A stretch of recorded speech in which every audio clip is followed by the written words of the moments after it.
Welcome once again, ladies and gentlemen, boys and girls, to Mysteries from Beyond the Other Dominion. I'm your host, Dr. Franklin Ruehl. Now the question of the day, is cosmic cross-pollinization a reality? Roll tape!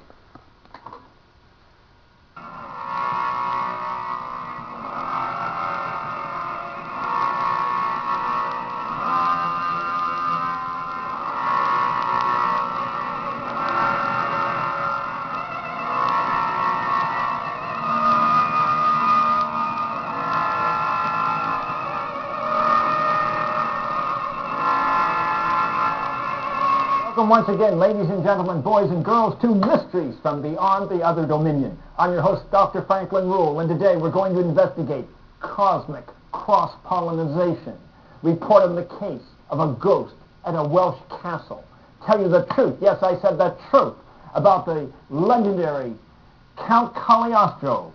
He was no count, and critique the 1970 horror sci-fi flick, Assignment Terror, starring Michael Rennie and Paul Nostri, and cover other intriguing subjects, time of course permitting. But first, cosmic cross-pollinization. Now you may recall that some time ago I reported on a 1989 study from the University of Arizona involving a computer analysis of what would happen to 1,000 chunks of matter from Earth bearing biotic material that were splintered off by an asteroid. Well, they found, intriguingly, as this chart shows, that 165 would fall back upon the Earth, 291 would go to Venus, 20 to Mercury, 17 to Mars, 14 to Jupiter, and 1 as far out as Saturn. But the vast majority, 492, would actually exit our solar system and head to other planetary families. And that means they would be possibly seeding planets elsewhere with the biotic material from Earth. Now, 2 new studies have confirmed that this cosmic cross-pollinization is indeed possible. First, a study from the University of Cardiff in Wales analyzed what would happen to specific chunks of matter weighing anywhere from a pound to a ton that were splintered off by a comet, asteroid, or meteor that are bearing biotic materials, the basic building blocks of life as we know it on Earth. And they found in their analysis that many of these chunks of matter would become assimilated into existing comets, meteors, and asteroids. And over a period of time, some of them would head toward the Kuiper Belt that's just beyond Pluto. And from there, they would begin to seep out into interstellar space and ultimately land on alien planets. Again, the possibility of seeding alien worlds.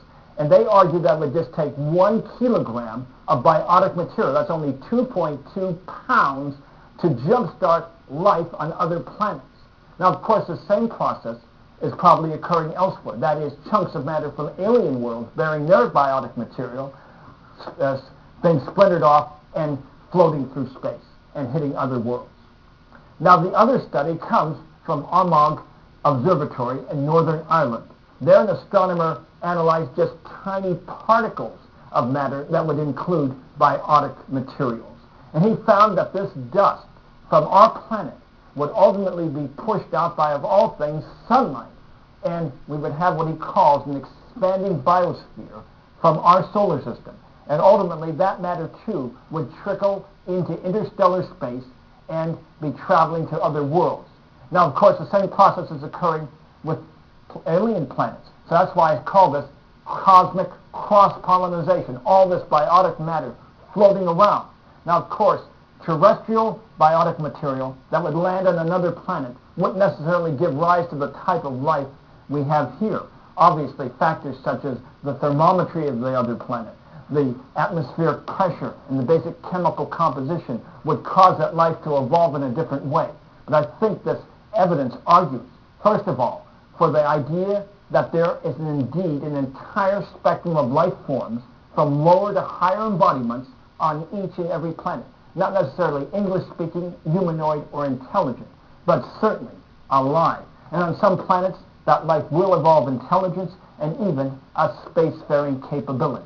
These reports, I believe, argue for my proposition that the universe is literally teeming with life. That life indeed is the common, yes, I said the common denominator of the cosmic backdrop. That we truly live in the inhabited universe. No doubt about it whatsoever. Now until next time, may the power of the cosmos and of cosmic cross-pollinization be with you. Yes, yes, yes.